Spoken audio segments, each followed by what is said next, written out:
கர்த்தருக்குள் மிகவும் பிரியமானவர்களே, நம்முடைய இரட்சகர் இயேசுவின் நாமத்திலே உங்களை வாழ்த்தி வரவேற்கின்றேன். நம்ம இந்த நாட்களில் Christian life in the last days, கடைசி நாட்களில் கிறிஸ்தவ ஜீவியம் என்ற தலைப்பிலே சத்தியங்களை கற்று வருகிறோம். இன்றைக்கு நாம் 7ஆம் பாகம் சத்தியத்தை தியானிக்க இருக்கிறோம். 2 பேதுரு 3ஆம் அதிகாரம் 11 முதல் 14 மற்றும் 18 வசனங்களின் அடிப்படையில் நாம் தியானித்து கொண்டிருக்கின்றோம். இந்த நாளுக்குரிய தலைப்பு என்னவென்றால், புதிய வானம் புதிய பூமியின் தேவஜனம், new heaven and new earth's people of God என்ற தலைப்பில் படிக்க போகிறோம்.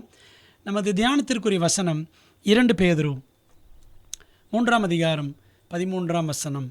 அவருடைய வாக்கு தத்தத்தின்படியே நீதி வாசமாயிருக்கும் புதிய வானங்களும் புதிய பூமியும் உண்டாகும் என்று காத்திருக்கிறோம். தேவனுடைய நாளுக்காக காத்திருக்கிறோம். புதிய வானம் புதிய பூமியும் உண்டாகும் என்று காத்திருக்கிறோம் என்று பேதுரு எழுதுகிறார். அன்பான தேவ பிள்ளைகளே, புதிய வானம் புதிய பூமியிலே நாம் பிரவேசிக்க வேண்டும் என்று காத்திருக்கிறோமே, அந்த புதிய வானம் புதிய பூமிக்குரிய வாழ்க்கையை இப்பொழுதே நாம் வாழ ஆயத்தமாக இருக்கிறோமா? அப்படி வாழ்வது எப்படி என்பதை நாம் கற்றுக்கொள்ள வாஞ்சியாக இருக்கிறோமா? இந்த நாளில் இந்த பாடங்களை படிக்கலாம். ஜெபிப்போமா. எங்கள் நல்ல தகப்பனே, பேதுரு வழியாய் எங்களுக்கு நீர் பேசும் சத்தியங்களுக்காக நன்றி. உம்முடைய நல்ல ஆவியானவர் எங்களுக்கு வேதத்தின் மகத்துவங்களை விளங்க பண்ணும்படி எங்களுடைய கண்களை திறக்கும்படி ஒப்படைக்கிறோம். கர்த்தாவை சொல்லும்படியார்கள் கேட்கிறோம். நீர் பெருகவும் நாங்கள் சிறுகவும் வேண்டும். இயேசுவின் மூலம் ஜெபிக்கிறோம் நல்ல பிதாவே, ஆமேன். அன்பானவர்களே, வேதத்தில் ஆண்டவர் சொல்லியிருக்கிறார், இதோ நான் சகலத்தையும் புதிதாக்குகிறேன். வெளிப்படுத்தல் 21:5 வாசிக்கிறோம். கடைசி புத்தகத்தில் மட்டுமல்ல, ஏசாயா புத்தகத்திலும் கூட 65:17 இதோ நான் புதிய வானத்தையும் புதிய பூமியையும் சிருஷ்டிக்கிறேன் என்று நம்முடைய ஆண்டவர் சொல்லியிருக்கிறார். அன்பானவர்களே, அது மட்டுமா? தேவன் நமக்கு வைத்திருக்கிற ஒரு மிகப்பெரிய திட்டம் என்னவென்றால், புதிய வானம் புதிய பூமியை படைப்பதற்கு முன்பாகவே தேவன் நம்மை புது சிருஷ்டிகளாக மாற்ற வேண்டும் என்று விரும்புகிறார். இப்படி இருக்க, ஒருவன் கிறிஸ்துவுக்குள் இருந்தால் புது சிருஷ்டியாய் இருக்கிறான். பழையவைகள் ஒளிந்து போயின, எல்லாம் புதிதாயின என்று நாம் வாசிக்கிறோம். அன்பானவர்களே, தேவன் நமக்காக வைத்திருக்கிற ஒரு மிக முக்கியமான திட்டம் என்னவென்றால், முதலாவது நம்மை அவர் புது சிருஷ்டிகளாக மாற்ற விரும்புகிறார். பரலோக தேவனுடைய இரட்சிப்பின் திட்டத்தை நாம் அடிக்கடி கேள்விப்பட்டிருப்போம். இரட்சிப்பின் திட்டம் என்று கேள்விப்பட்டிருப்போம். இன்றைக்கு நாம் அதை படிக்க போகிறோம். Heavenly God's plan of salvation. தேவன், பரலோகத்தின் தேவன் நம்முடைய இரட்சிப்புக்காக அவர் வைத்திருக்கிற திட்டம் என்ன என்பதை ஒரு சிறிதளவாவது நாம் இன்றைக்கு புரிந்து கொள்ள முயற்சிப்போம். ஆண்டுடைய திட்டம் என்னவென்றால், எபேசியர் 4ஆம் அதிகாரத்தில் நாம் படிக்கிறோம், தேவனுடைய சாயலாக சிருஷ்டிக்கப்பட்ட புதிய மனுஷனாக நாம் மாற வேண்டும். படிக்கலாமா? அந்தபடி முந்தின நடக்கைக்குரிய மோசம் போக்கும் இச்சைகளாலே கெட்டுப்போகிற பழைய மனுஷனை நீங்கள் களைந்து போட்டு, அவர் old sinful nature, former conversation என்று படிக்கிறோம். உங்கள் உள்ளத்திலே புதிதான ஆவி உள்ளவர்களாகி மெய்யான நீதியிலும் பரிசுத்தத்திலும் தேவனுடைய சாயலாக சிருஷ்டிக்கப்பட்ட புதிய மனுஷனை தரித்து கொள்ளுங்கள். ஆண்டோட திட்டம் என்ன அப்படின்னா, அந்த பழைய வாழ்க்கை, அந்த பாவ வாழ்க்கை, அதான் பழைய மனுஷன், இதை களைந்து போட்டு தேவனுடைய சாயலாக சிருஷ்டிக்கப்பட்ட புதிய மனுஷனை நாம் தரித்து கொள்ள வேண்டும், புது சிருஷ்டிகளாக வேண்டும். இன்னொரு காரியத்தையும் பாருங்கள், சிருஷ்டிகரின் சாயலாக புதிதாக்கப்பட்ட புதிய மனுஷன். கொலோசியர் 3ஆம் அதிகாரத்தில் நாம் அதை வாசிக்கிறோம். ஒருவருக்கு ஒரு பொய் சொல்லாதிருங்கள், பழைய மனுஷனையும் அவன் செய்கைகளையும் களைந்து போட்டு தன்னை சிருஷ்டித்தவருடைய சாயலுக்கொப்பாய் பூரண அறிவடையும்படி புதிதாக்கப்பட்ட புதிய மனுஷனை தரித்து கொண்டிருக்கிறீர்களே. அங்கே தரித்து கொள்ளுங்கள் படித்தோம், இங்கே தரித்து கொண்டிருக்கிறீர்களே அப்படின்னு படிக்கிறோம். அன்பானவர்களே, தேவனுடைய சாயலாக, இங்கே படிக்கிறோம் சிருஷ்டிகருடைய சாயலாக, நாம் என்ன செய்யணும்?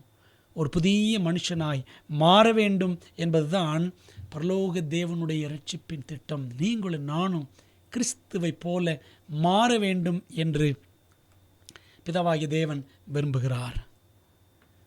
அதாவது பழைய வானமும் பழைய பூமியும் முதலாவது அழிக்கப்படும். இப்போ நம்ம இருக்கிற உலகம் இருக்குது பார்த்தீங்களா, இதுதான் பழைய வானம் பழைய பூமி. நீங்கள் வெளிப்படுத்தல் படிச்சிங்கன்னா முந்தின வானம் முந்தின பூமின்னு படிக்கலாம், வெளிப்படுத்தல் 21:1. ஆகவே இந்த பழைய வானம் பழைய பூமி, அதாவது முந்தின வானம் முந்தின பூமி முதலாவது அழிக்கப்படும் 3ஆம் வருகையில். பிற்பாடுதான் புதிய வானம் புதிய பூமி சிருஷ்டிக்கப்படும், தேவன் சிருஷ்டிப்பார் என்பதை நாம் வேதத்தில் கற்றுக்கொள்கிறோம். ஆனால் இதில் ஆச்சரியம் என்ன தெரியுமா? புதிய வானம் புதிய பூமிக்கு முன்பாகவே, புதிய வானம் புதிய பூமி படைக்கப்படுவதற்கு முன்பாகவே புதிய மனுஷன் புது சிருஷ்டிகள் பழைய வானம் பழைய பூமியின் காலத்திலேயே சிருஷ்டிக்கப்பட்டு விடுகிறார்கள். இந்த உலகத்திலேயே, இந்த பழைய வானம் பழைய பூமியிலேயே, அல்லது இந்த பாவவானம் பாவ பூமியிலேயே நீங்களும் நானும் புதிய மனுஷர்களாக புது சிருஷ்டிகளாக நம்முடைய தேவனால் சிருஷ்டிக்கப்பட வேண்டும். சரிங்களா? அதாங்க தேவனுடைய ஆச்சரியமான திட்டம். இந்த உலகத்தை புதுவான புது பூமி ஆக்குறதுக்கு முன்னாடி ஆண்டவர் உங்களையும் என்னையும் புது சிருஷ்டியாக மாற்ற விரும்புகிறார். ஒருவன் கிறிஸ்துவுக்குள் இருந்தால் புது சிருஷ்டியாக இருக்கிறான். அது எங்கே? பரலோகத்துக்கு போனதுக்கு அப்புறமா இல்லை, இங்கேயே அது நடந்தாக வேண்டும். பிரியமான தேவ பிள்ளைகளே, நீங்களும் நானும் புது சிருஷ்டியா? புது சிருஷ்டிகளாக நாம் மாறுகிறோமா? உருவெடுக்கிறோமா? தேவன் அப்படி நம்மை உருவாக்க இடம் கொடுக்கிறோமா என்று யோசித்து பார்ப்போம். அன்பான தேவ பிள்ளைகளே, புதிய வானம் புதிய பூமிக்குரிய புது சிருஷ்டிகளின் புதுமை குணங்கள் என்னென்ன? 4 காரியங்களை படிக்க போகிறோம். Miraculous traits of the new creatures of the new heaven and the new earth. முதலாவது, அந்த புதிய வானம் புதிய பூமியின் புது சிருஷ்டிகள் தேவ ஜனம் எப்படி இருப்பார்கள்? தீங்கு செய்ய மாட்டார்கள், கேடு செய்ய மாட்டார்கள். அதாவது பழிக்கு பழி வாங்க மாட்டார்கள். பைபிள் சொல்லுது, ஏசாயா 11:9, என் பரிசுத்த பர்வதமங்கும் தீங்கு செய்வாரும் இல்லை, கேடு செய்வாரும் இல்லை. They shall not hurt nor destroy in all my holy mountain. புதிய வானம் புதிய பூமி பற்றி நீங்கள் படிக்க வேண்டுமா? வெளிப்படுத்தல் 21-22 அதிகாரம் மட்டுமல்ல, நாம் ஏசாயா 65-66 அதிகாரங்களிலும் படிக்கலாம். ஏசாயா 11 அதிகாரத்திலையும் படிக்கலாம். அதில் ஆண்டு சொல்கிறாரு, என் பரிசுத்த பர்வதமெங்கும் தீங்கு செய்வாரும் இல்லை, கேடு செய்வாரும் இல்லை என்று தேவன் சொல்லுகிறார். அப்போது ஆண்டோட ராஜ்யத்தில் அந்த புதியவான புது பூமியில் தீங்கு செய்யக்கூடியவர்கள் கேடு செய்யக்கூடியவர்கள் யாரும் இருக்க மாட்டாங்க. ஏன்? அவர்கள் புது சிருஷ்டிகளாக இருப்பார்கள். அப்போ அங்கே போன பிற்பாடு தானா? இல்லை, இங்கேயே நாம் அப்படி மாற வேண்டும். ஆனால் இன்றைக்கி நம்ம மத்தியில் பாருங்கள், பைபிள் படிக்கிறோம், வசனங்களை மனப்பாடம் பண்ணுறோம், ஆலயத்துக்கு போகிறோம், பிரசங்கம் கேட்குறோம், பிரசங்கம் பண்ணுகிறோம். ஆனால் இன்னும் போட்டா போட்டிகள், பொறாமைகள், பழிக்கு பழி வாங்குவது. நான் கவனித்துக் கொள்கிறேன், எனக்கு ஒரு வாய்ப்பு வரும், நான் மேலே வருவேன், அப்போ அவனை கவனிச்சுக்கிறேன். பாருங்களேன், இப்படிப்பட்ட குணமெல்லாம் நம்மிடத்தில் இருக்கிறதா? இது புது சிருஷ்டிகளுக்குரிய குணமா? யோசித்து பார்ப்போம். ஒரு இளம் தம்பதி குடும்ப வாழ்க்கையில் ஈடுபட்டிருந்த நாட்களில் ஒரு நாள் என்ன பண்ணாங்களா, தங்கள் வீட்டை அவர்கள் சுத்தம் பண்ணினார்கள், ரீஅரேஞ்ச் பண்ணிக்கிட்டு இருந்தாங்க. அப்படி மனைவி ஒரு பக்கம், கணவன் ஒரு பக்கம் வேலை பார்த்துட்டு இருக்கிறாங்க. இந்த இளம் கணவன் வேலை செஞ்சிட்ருக்கும் பொழுது அந்த செருப்புகள் வைக்கிற பகுதியில் வேலை செஞ்சிட்ருக்கிறார். அப்போ என்ன பண்ணுறாரு, அப்படி வேலை செய்யும் பொழுது அவருக்கு அந்த பகுதியில் ஏதோ ஒரு பில்லு கிடைக்கிது, ஒரு பழைய ரசீது. அதை எடுத்து பார்க்கிறார். இவர் திருமணமாவதற்கு சில ஆண்டுகளுக்கு முன்பாக ஒரு கடையில் போய், செருப்பு கடையில் போய், ஷூ மார்ட்டில் போய் அவர் தன்னுடைய பழைய ஷூவை சரி பண்ணுவதற்காக அவர் கொடுத்திருந்தார். அப்போ அந்த கடையில் வேலை செய்கிறவரும், ஐயா இன்னும் ஒரு வாரத்தில் தருகிறேன், அப்படின்னு சொல்லி ஒரு பில்லை மட்டும் கொடுத்துட்டார். நீங்கள் இந்த பில்லை கொண்டு வாங்க, ஒரு வாரம் கழித்து நான் உங்களுக்கு அதை சரி பண்ணி கொடுத்து விடுகிறேன்னு சொல்லி இந்த பழைய ஷூஸ் வாங்கி வச்சுக்கிட்டார். இந்த கணவன் என்ன செய்கிறான், அதுக்கப்புறம் அவருக்கு கல்யாணம் ஆச்சு. இந்த கல்யாண பிஸியில் அப்படி இப்படின்னு நிறைய புது ஐட்டம்ஸ், ட்ரெஸ், ஷூஸ் எல்லாம் வந்துச்சு. பழைய ஷூவை மறந்துடுறார். இப்படி திருமணமாகி சில ஆண்டுகள் கழித்து இப்படி எல்லாத்தையும் சுத்தம் பண்ணும் பொழுது தான், ஓஹோ நாம் அந்த பழைய ஷூவை மறந்துட்டோமே, அந்த பில் அவருக்கு ஞாபகம் வருது. சரி என்ன செய்வோம், அந்த கடைக்கு போய் அந்த ஷூவை வாங்கலாம் அப்படின்னு சொல்லிட்டு அவர் என்ன செய்கிறாரு, அந்த கடைக்கு போனார். இந்த பில்லை கொடுத்தார் கடையில் வேலை செய்கிற இடத்துல. சில வருடங்கள் ஆகிவிட்டது, ஆனால் இந்த ஷூ இங்கே தான் இருக்குது, இன்னும் நான் வாங்கலை அப்படின்னு இந்த கணவன் சொன்னார். அந்த கடைக்காரர் என்ன பண்ணுறாரு, உள்ளே போய் சிரித்த முகத்தோடு கொஞ்சம் வெயிட் பண்ணுங்கள் நான் கொண்டு வரேன்னு சொல்லிட்டு உள்ளே போனார். அந்த பில்லை வச்சு அப்படியே தேடினார். சரி செய்யப்பட்டிருக்கிற அந்த ஷூஸ் ஏரியாவில் அப்படியே தேடி பார்க்குறார், அங்கே இல்லை. இன்னொரு இடத்துக்கு போகிறார், அந்த இடத்துல அந்த பழைய ஷூ இருந்துச்சு, அப்படியே இருந்துச்சு, அது சரி செய்யப்படாமலேயே இருந்தது. உடனே அந்த கடையில் வேலை செய்கிறவர் அதை எடுத்துக்கொண்டு வெளியில் வந்தாராம். அந்த கணவனை பார்த்து சொன்னார், ஐயா இன்னும் உங்கள் ஷூ ரெடியாகவில்லை அப்படின்னாராம். இவருக்கு ஏமாற்றமாகி போய்விட்டது. அப்போ கேட்டாராம், இன்னும் எத்தனை நாள் ஆகும், ஏற்கனவே சில வருடங்கள் ஆகிவிட்டதே, இன்னும் எவ்வளோ நாள் ஆகும். அந்த கடைக்காரர் சொன்னாராம், இன்னும் ஒரு வாரம் டைம் கொடுங்க. ஏற்கனவே ஒரு வாரம் சொல்லி தான் சில வருஷங்கள் ஆயிடுச்சு, இப்போ ஒரு வாரம் டைம் கேட்குறார். நாமும் பாருங்களேன், நிறைய கடைகளில் போய் சில துணி தைக்க ஏதாவது கொடுக்கும் பொழுது அப்படி தான் சொல்லுவாங்க, 2 நாள் கழித்து வாங்க, ஒரு வாரம் கழித்து வாங்கன்னுவாங்க. ஒரு வாரம் கழித்து போனோன்னா அப்போ தான் எடுத்து இன்னும் கொஞ்சம் வேலை இருக்குது சார் அப்படின்வாங்க. பார்த்துருக்கீங்களா? அன்பானவர்களே, நம்முடைய வாழ்க்கையும் அப்படித்தான் இருக்கிறது. எப்படி என்று கேட்கிறீர்களா? சரி பண்ண வேண்டிய அந்த பழைய பாவ வாழ்க்கையை நாம் சரி பண்ணாமலே இருக்கிறோம். அப்புறம் பார்த்துக்கலாம் என்று சொல்லி நம்முடைய வாழ்வின் சீர் செய்யும் காரியத்தை நாம் தள்ளி போட்டுக்கொண்டே இருக்கிறோம். இந்த கணவனுக்கு ஏமாற்றமாய் போய்விட்டது, பெருத்த ஏமாற்றம். அன்பானவர்களே, நாம் நம்முடைய வாழ்க்கையை சீர் செய்யவில்லை என்று சொன்னால் கர்த்தர் வரும் நாளில் நம்முடைய வாழ்க்கை தேவனுக்கு ஏமாற்றமாகவே இருக்கும் என்பதை இந்த சம்பவம் நம்ம கற்றுக் கொடுக்கிறது. ஆகவே நம்மகிட்ட இருக்கக்கூடிய கெட்ட குணங்கள், துர்குணங்கள், போட்டி, பொறாமை, பழிவாங்கும் தன்மை, இதை எல்லாத்தையும் ஆண்டவரே இதை மாற்றுங்கப்பா, ஆண்டவர்கிட்ட கேட்டுக்கிறோமா, ஆண்டவரே என் கோபத்தை மாற்றும், இயேசுவை போல் என்னை மாற்றும், அந்த பழி வாங்குகிற குணத்தை என்னை விட்டு எடுத்து போடும், இச்சை என்னை விட்டு அகற்றி போடும். ஆண்டவர்கிட்ட கேட்குறோமா? பிரியமான தேவ பிள்ளைகளே, புது சிருஷ்டிகளாவது இங்கேயே தேவன் நம்முடைய வாழ்க்கையில் அது நடக்க வேண்டும் என்று விரும்புகிறார். எல்லாருக்கும் நாம் நன்மை செய்ய வேண்டும். தீய நோக்கம் பாவம் என்று வேதம் சொல்லுகிறது. நீதிமொழிகள் 24:9 தீய நோக்கமே, கெட்ட எண்ணமே பாவம்தான். ஆனால் ஆண்டுடைய பிள்ளைகள், பரலோக ராஜ்யத்திற்கு போகிறவர்கள் தீங்கு செய்ய மாட்டார்கள், கேடு செய்ய மாட்டார்கள். To a large extent, parents create the atmosphere of the home circle. And when there is disagreement between father and mother, the children partake of the same spirit. பெற்றோர்கள் வீட்டில் எப்படி நடந்து கொள்கிறோமோ அதே போல தான் பிள்ளைகள் இருப்பார்கள். கணவன் மனைவி ஒத்துப்போகாமல் நடந்தால் பிள்ளைகள் மத்தியிலே அதே குணம் வெளிப்படும். Make your home atmosphere fragrant with tender thoughtfulness. நம்முடைய குடும்ப சூழல் எப்படி இருக்கணுமா, ஒருவர் மீது கரிசனை காட்டக்கூடிய சூழல் நிறைந்ததாக இருக்க வேண்டும்.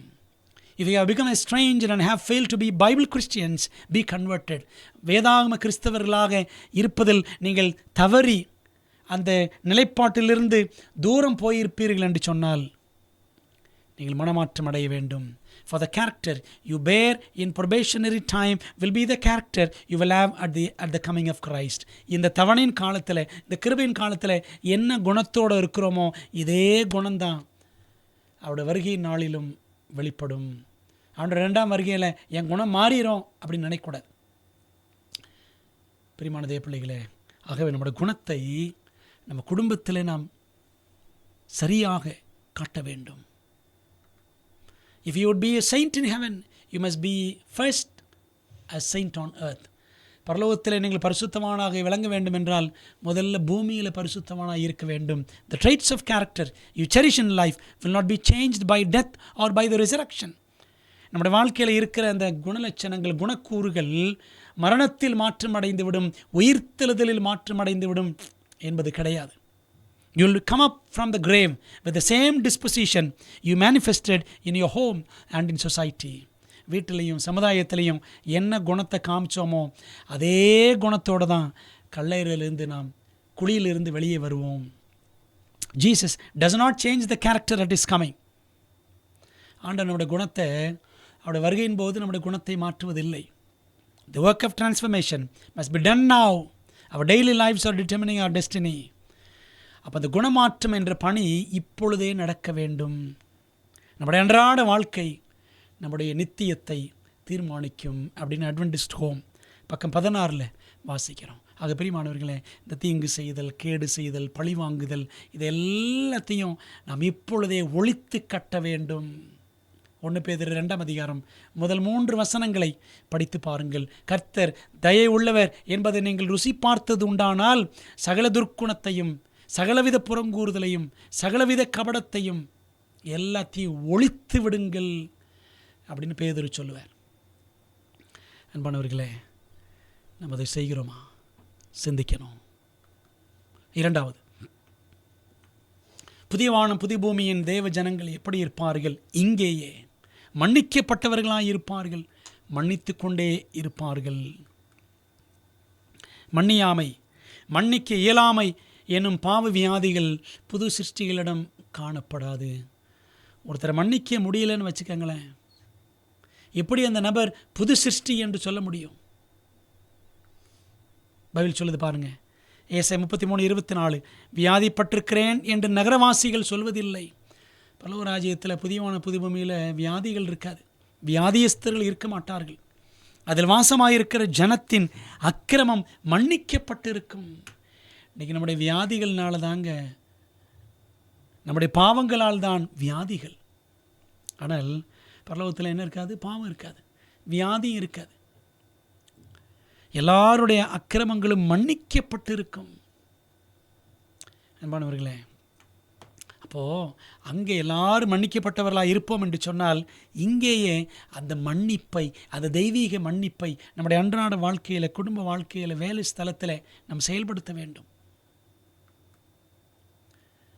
நமக்கு தெரியுமல்லவா, ஆஸ்திரேலிய மிஷனரி கிரஹாம் ஸ்டெயின்ஸ், அவருடைய மனைவி கிளாடிஸ், மகள் எஸ்தர், நடுவில் நிற்கிற மகள் எஸ்தர் ஜாய், திமோத்தியன் பிலிப் ஆஸ்திரேலியாவில் இருந்து இந்தியாவுக்கு வந்து கணவன் மனைவியாக ஊழியம் செய்த தம்பதி 2 பேரும்.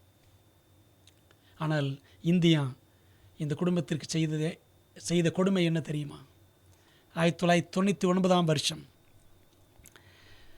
இந்த படத்தில் நாம் பார்க்கிற கிரஹாம் ஸ்டெயின்ஸ், அவருடைய 2 மகன்கள் மத வெறியர்களால் உயிரோடு ஜீப்பில் நடுராத்திரியில் எரித்து கொல்லப்பட்டார்கள். ஊழியம் செய்ததற்காக, இயேசுவை அறிவித்ததற்காக, தொழுநோயாளிகள் மத்தியில் 30 ஆண்டுகளுக்கு மேலாக ஊழியம் செய்ததற்காக இந்தியா தந்த பரிசு, மதவெறியர்கள் தந்த பரிசு. ஆனால் இந்த அம்மா என்ன சொன்னாங்க தெரியுமா? கிளாடிஸ் கிரஹாம் மனைவி சொன்னாங்க, என் கணவனை கொன்றவர்களை நான் மனப்பூர்வமாய் மன்னிக்கிறேன், அவர்கள் குற்றத்தை நான் மன்னிக்கிறேன், அவர்கள் பாவத்தை ஆண்டவர் தான் மன்னிக்க வேண்டும் அப்படின்னு சொன்னாங்களாம். பார்த்தீங்களா, எத்தனை பெரிய மன்னிக்கும் குணம் தேவன்கிட்ட இருந்து தாங்க இந்த குணம் நம்மிடத்தில் வர வேண்டும். அந்த அம்மாவுக்கு எவ்வளோ பெரிய மனசு! காரணம் என்ன தெரியுமா? அவங்களுக்குள்ள கிறிஸ்து வசித்தார், அதனால தான் மன்னிக்க முடிந்தது. சமீபத்தில் நமக்கு தெரியுமல்லவா, சார்லி கர்க், ஒரு வல்லமையான தேவ மனிதன், ஓய்வு நாள் 7ஆம் நாள் சனிக்கிழமைக்காக வைராக்கியமாக நின்ற ஒரு தேவ மனிதன், மக்களுக்காக, சமுதாயத்தின் பிரச்சனைகளுக்காக குரல் கொடுத்த மனிதன். சமீபத்தில் அவர் சுட்டு கொண்டு விட்டாங்க. அவரோட மனைவி ஒரு பொதுக்கூட்டத்தில் சாட்சியாக சொன்னாங்க, என் கணவனை கொன்றவர்களை நான் மன்னிக்கிறேன் அப்படின்னு சொன்னாங்க. அன்பானவர்களே, பாருங்களேன்,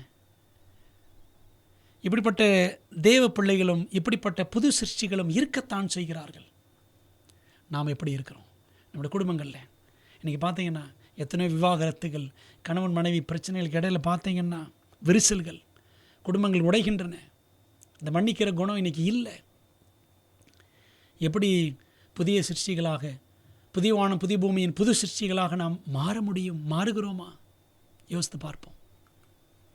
அன்பான தேவ பிள்ளைகளே, புதிய வானம் புதிய பூமியின் அந்த புது சிருஷ்டிகள் எப்படிப்பட்டவர்களாக இருப்பார்கள்?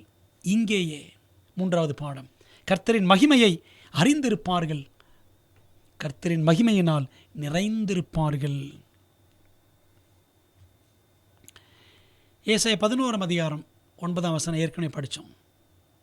அதில் பிற்பகுதி பாருங்கள். சமுத்திரம் ஜலத்தினால் நிறைந்திருக்கிறது போல் பூமி கர்த்தரை அறிகிற அறிவினால் நிறைந்திருக்கும் என்று நாம் இங்கே வாசிக்கிறோம்.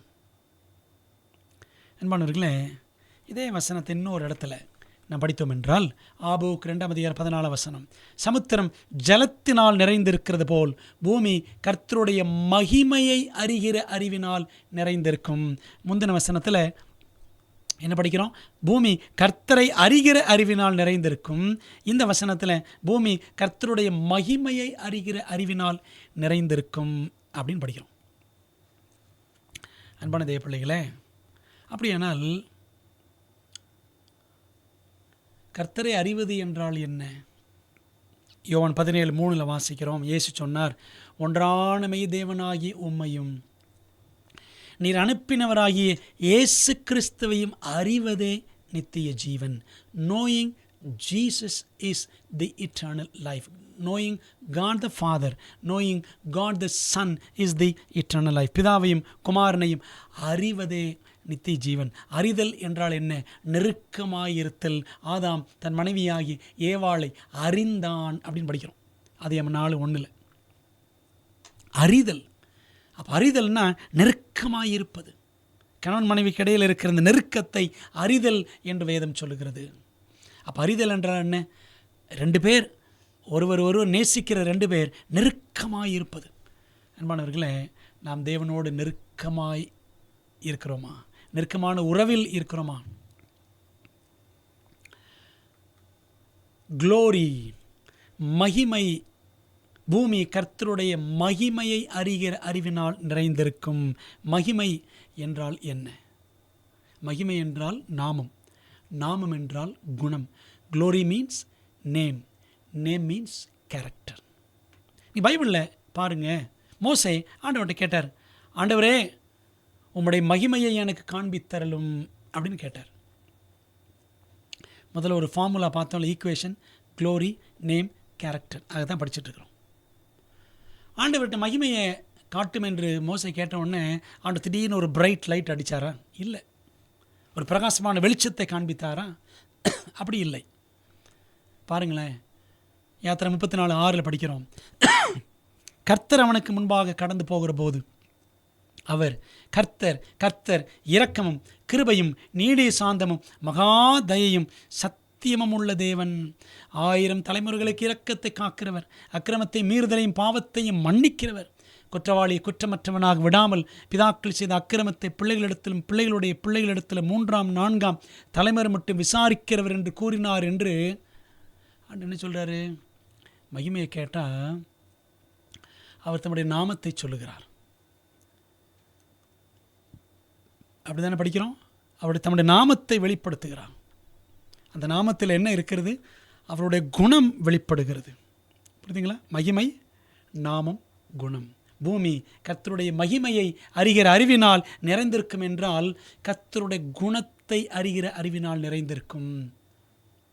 கர்த்தருடைய குணம் கர்த்தருடைய பிள்ளைகளிடத்தில் பெருக்கமாய் காணப்படும்.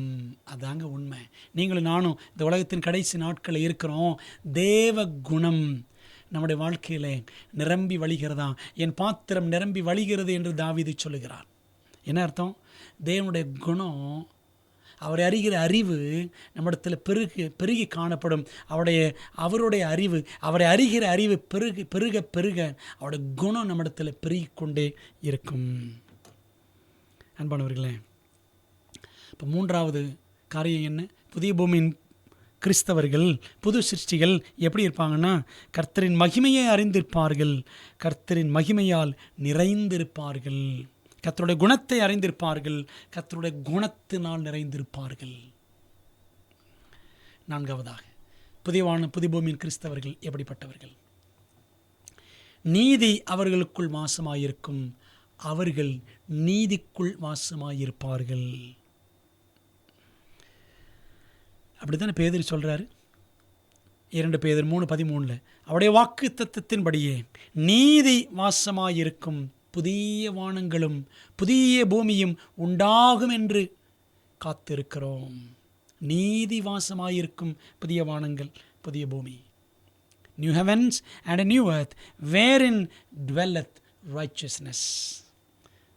அன்பானவர்களே, நீதி என்றால் என்ன? Righteousness is nothing but right doing. நீதி என்பது சரியானதை செய்வதுதான் நீதி. அன்பானவர்களே, அப்படியானால் யார் நீதி? இயேசுதான் நீதி. 1 கொரிந்தியர் 1:30 பாருங்கள்.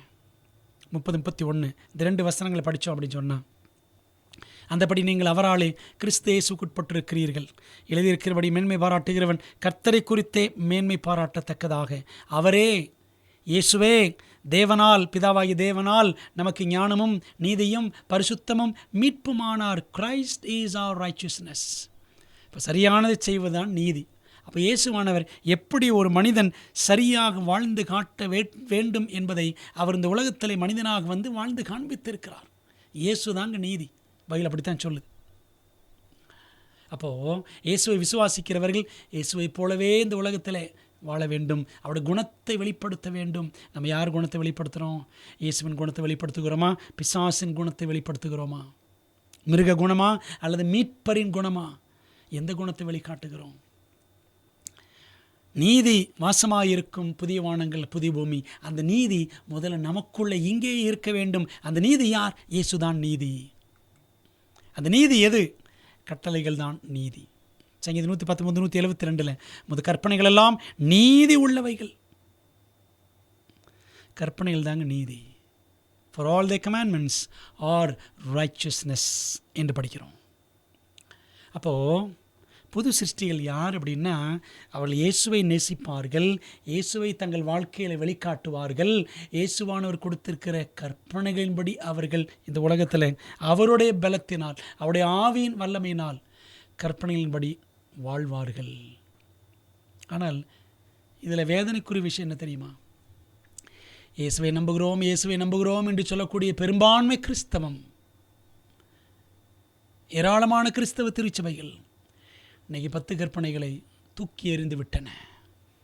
10 கற்பனைகள் சிலுவையிலே ஒளிந்து விட்டன, இயேசு ஒளித்து விட்டார் என்று அபாண்டமாய் பொய் சொல்லுகிறார்கள்.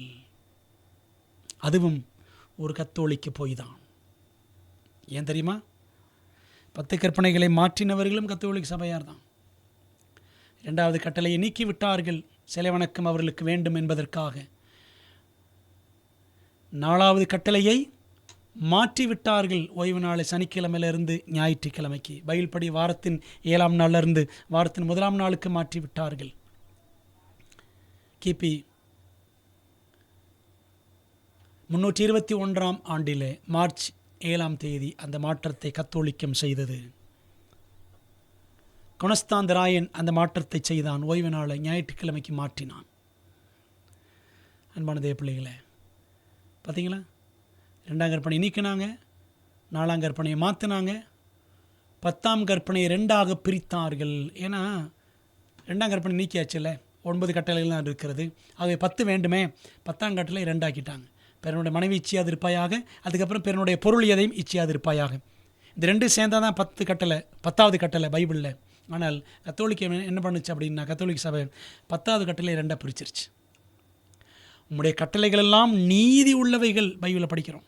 அதில் கத்தோலிக்கம் செய்த அநீதி என்ன தெரியுமா? 10 கட்டளைகளை 3 மாற்றங்களை கொண்டு வந்தார்கள். 2ஆம் கற்பனையை நீக்கினாங்க, 4ஆம் கற்பனையை மாற்றினாங்க, 10ஆம் கற்பனையை 2 ஆக்குனாங்க. பாருங்களேன், அந்த கத்தோலிக்கம் கொண்டு வந்த அந்த வாரத்தின் 1ஆம் நாள் ஞாயிற்றுக்கிழமை ஓய்வு நாளைத்தான் இன்றைக்கி உலகமே கொண்டாடுகிறது. இது நீதியா? அநீதி.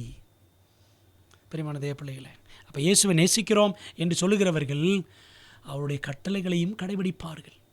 அதாங்க நீதி. நீ பைபிளில் கூட பாருங்களேன், ஏசாயா 66 அதிகாரம் 22, 23 வசனங்களை வாசித்து பாருங்கள். அதில் படிச்சிங்கன்னா, புதிவான புதி பூமியிலையும் ஓய்வு நாள் இருக்கும். படிக்கலாம் அந்த வசனத்தை. நான் உங்களுக்கு பைபிளில் இருந்து வாசிக்கிறேன். ஏசாயா 66 அதிகாரம் 22 மற்றும் 23 வசனங்கள். நான் படைக்கப் போகிற புதிய வானமும் புதிய பூமியும் எனக்கு முன்பாக நிற்பது போல உங்கள் சந்ததியும் உங்கள் நாமமும் நிற்கும் என்று கர்த்தர் சொல்கிறார். அப்பொழுது மாதந்தோறும் ஓய்வு நாள் தோறும் மாம்சமான யாவரும் எனக்கு முன்பாக தொழுது கொள்வார்கள் என்று கர்த்தர் சொல்கிறார்.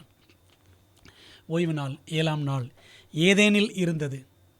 அதே 2 அதிகாரம் 2-3 வசனங்கள். புதிய வானம் புதிய பூமியிலையும் ஓய்வு நாள் இருக்கும். ஏசாயா 66 அதிகாரம் 22-23 வசனங்கள். பைபிள் படி ஓய்வு நாள் என்றால் அது என்றுமே மாறாத ஓய்வு நாள் 7ஆம் நாள் தான். இதில் மாற்றமே கிடையாது. 7ஆம் நாள் என்றால் நம்முடைய கேலண்டர் படி பார்த்தா சனிக்கிழமை தான். இதாங்க சத்தியம். பைபிள் சொல்லக்கூடிய சத்தியம் இதுதான். பிரியமான தேவ பிள்ளைகளே, அப்போ ஆண்டோடைய கட்டளைகள் எல்லாம் நீதி உள்ளவைகள். இந்த நீதியை நாம் பின்பற்றுகிறோமா? அநேகர் சத்தியம் தெரியாமல் போய் கொண்டிருக்கிறோம் ஞாயிற்றுக்கிழமை சபைகளுக்கு. ஆனால் சத்தியம் தெரிந்தவர்கள் சத்திய வழியிலே போக விடாமல் மக்களை தடுக்கவும் செய்கிறார்கள். நிறைய ஊழியக்காரர்கள் அப்படித்தான் இருக்கிறாங்க. தங்களுக்கு வருமானம் போயிடும், கூட்டம் போயிடும், காணிக்கை போய்விடும் என்று பயப்படுகிறார்கள் அநேக ஊழியக்காரர்கள். சத்தியத்தை சத்தியமாய் சொல்லிக் கொடுப்பதில்லை. பாருங்களேன், இப்படிப்பட்ட ஊழியக்காரர்களை பற்றி பைபிள் என்ன சொல்லுது? எசேக்கியேல் 22 அதிகாரம் 26 வசனத்தை நான் உங்களுக்காக பைபிளிலிருந்து வாசிக்க விரும்புகிறேன். அதன் ஆசாரியர்கள் போதகர்கள் என் வேதத்துக்கு அநியாயம் செய்து, வேதம் என்றால் லா, ஆங்கிலத்தில் படித்து பாருங்கள், லா, பிரமாணத்துக்கு அநியாயம் செய்து என் பரிசுத்த வஸ்துக்களை பரிசுத்த குலைச்சலாக்குகிறார்கள். பரிசுத்தம் உள்ளதற்கும் பரிசுத்தம் இல்லாததற்கும் வித்தியாசம் பண்ணாமலும் அசுத்தம் உள்ளதற்கும் அசுத்தம் இல்லாததற்கும் உண்டான வேற்றுமையை காண்பியாமலும் இருந்து என் ஓய்வு நாட்களுக்கு தங்கள் கண்களை மூடிக்கொள்கிறார்கள். அவர்கள் நடுவிலே நான் கனஈனம் பண்ணப்படுகிறேன் என்று ஆண்டவர் சொல்லுகிறார். பரிசுத்தம் உள்ளது எது? 7ஆம் நாள் ஓய்வு நாள் சனிக்கிழமை. பரிசுத்தம் இல்லாதது எது? வாரத்தின் 1ஆம் நாள் ஓய்வு நாள் ஞாயிற்றுக்கிழமை. 7ஆம் நாள் தேவன் தந்த ஓய்வு நாள். 1ஆம் நாள் மனுஷன் கொண்டு வந்த ஓய்வு நாள். பார்த்தீங்களா? அப்போ எது பரிசுத்தமானது, எது பரிசுத்தம் இல்லாதது என்ற வித்தியாசத்தை ஆசாரியர்கள் காட்டாமல் என் ஓய்வு நாட்களுக்கு தங்கள் கண்களை மூடிக்கொள்கிறார்கள். இப்படி நிறைய ஊழியக்காரங்க சத்தியத்தை சொல்கிறது கிடையாது. இப்படி ஏமாந்து போகிற விசுவாசிகள் ஏராளமான பேர். இப்படிப்பட்டவர்கள் நடுவில் நான் கனஈனம் பண்ணப்படுகிறேன், எனக்கு மரியாதை இல்லை என்று தேவன் சொல்லுகிறார். அன்பான தேவ பிள்ளைகளே, எது நீதி என்பதை நான் படித்தோம். இயேசு தான் நீதி, கட்டளைகள் தான் நீதி. உண்மையாகவே ஆண்டோடைய 10 கட்டளைகள் படி நடக்கிறோமா? நீதி வாசமாயிருக்கும் புதிய வானங்கள் புதிய பூமி. புதிய பூமியில் 7ஆம் நாள் தான் ஓய்வு நாள். இதில் மாற்றமே இருக்காது. ஆகவே நீதியை அறிந்தவர்களே, என் வேதத்தை என் பிரமாணத்தை இருதயத்தில் பதித்திருக்கிற ஜனங்களே, இங்கிலீஷில் பாருங்கள் கீழே இந்த வசனத்தை, ye that know righteousness, hearken unto me, ye that know righteousness, the people in whose heart is my law. வேதம் என்றதுக்கு பார்த்தீங்களா, லான்னு இருக்குது. எனக்கு செவி கொடுங்கள், மனுஷர் நிந்தனைக்கு பயப்படாமலும் அவர்கள் தூஷணங்களால் கலங்காமலும் இருங்கள். மெய்யான சத்தியம் வரும்பொழுது அதை தைரியமாக ஏற்றுக்கொண்டு நாம் நடக்க வேண்டும். அவங்க எப்படி நினைப்பாங்களே, இவங்க எப்படி நினைப்பாங்களே, பயப்படாதீங்க. அவர்கள் தூஷணங்களால் கலங்க வேண்டாம். அன்பான தேவ பிள்ளைகளே, எது சத்தியம், எது நீதி, அந்த வழியிலே நாம் நடக்க வேண்டும். அதற்காக தான் தேவன் இந்த சத்தியங்கள் எல்லாம் நம்ம கற்றுக் கொடுக்கிறார். அன்பான தேவ பிள்ளைகளே, அமெரிக்காவில் சில பிரபலமான இடங்கள் இருக்கின்றன, சரிங்களா? கோல்டன் கேட் பிரிட்ஜ் அப்படின்னு கலிஃபோர்னியாவில் இருக்குது. அதே போல் ஸ்டாச்சு ஆஃப் லிபர்ட்டி, சுதந்திர தேவி சிலை என்று ஒன்றும் நியூயார்க் துறைமுகத்தில் நாம் பார்க்கலாம். அதான் இந்த படம். அந்த சுதந்திர தேவி சிலை பிரம்மாண்டமான சிலை. அந்த அம்மாவுடைய வலது கையில் பார்த்தீங்கன்னா ஒரு விடுதலை தீபம், ஃப்ரீடம் டார்ச் அவங்க கையில் இருக்குது. அது எரிஞ்சுக்கிட்டே இருக்குது. ஏன் தெரியுமா அந்த சிலையை நிறுவினார்கள்? இருண்ட காலங்களில், டார்க் ஏஜஸ் டைமில், கிபி 538 கிபி 1798 வரைக்கும் இருண்ட காலம். போப்பு மார்க்கம் கத்தோலிக்கம் கடுமையாக ஆட்சி புரிந்த காலம், கோடான கோடி தேவ பிள்ளைகளை கொன்றளித்த காலம், வேதத்துக்காக சத்தியத்திற்காக நின்ற பிள்ளைகளை உபத்திரப்படுத்தின காலகட்டம் இருண்ட காலம், டார்க் ஏஜஸ் அல்லது மிடில் ஏஜஸ், மத்திய காலங்கள் என்று சொல்லுவார்கள். அப்போ இந்த காலகட்டத்தில், அதாவது 1620 1620 இந்த மாதிரி காலகட்டத்தில் பார்த்தீங்கன்னா நிறைய பேர் ஐரோப்பா கண்டத்திலிருந்து, ஓல்டு வேர்ல்டிலிருந்து, பழைய உலகத்திலிருந்து சுதந்திரம், விடுதலை தேடி சத்தியத்தின்படி நடக்க வேண்டும், சத்தியத்தை கடைபிடிக்க வேண்டும் என்பதற்காக அவர்கள் இன்னொரு தேசத்திலே, புதிய உலகத்திலே புகலிடம் தேடினார்கள். அந்த புதிய உலகம்தான் அமெரிக்கா.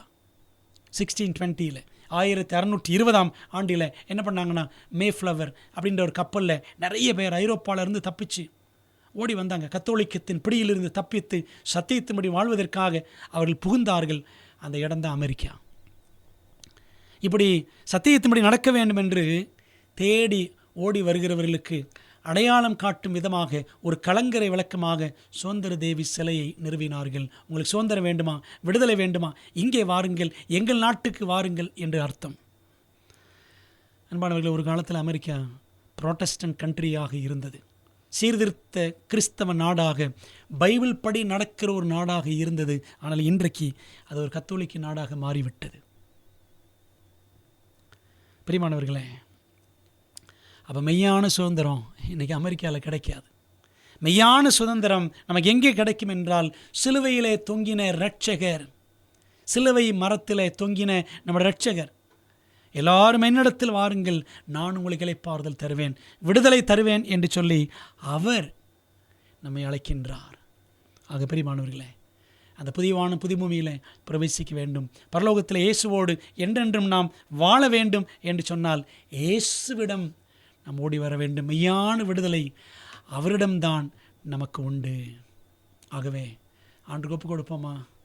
இந்த உலகத்திலேயே புதியவான புதிபூமியின் புது சிருஷ்டிகளுக்குரிய புதுமை குணங்களை நம்முடைய வாழ்க்கையில் வெளிக்காட்டுகிறவர்களாக நாம் நம்மை அர்ப்பணித்து வாழ்வோமா?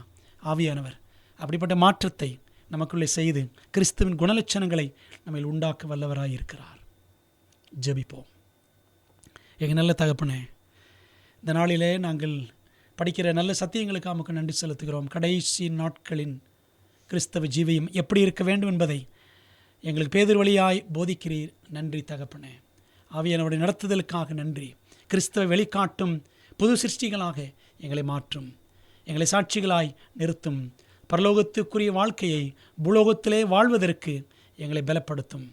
சத்தியத்தை கேட்கிற ஒவ்வொருவரையும் தொடுவீராக. இயேசுவின் நாமத்தில் ஜெபிக்கிறோம் நல்ல பிதாவே, ஆமேன்.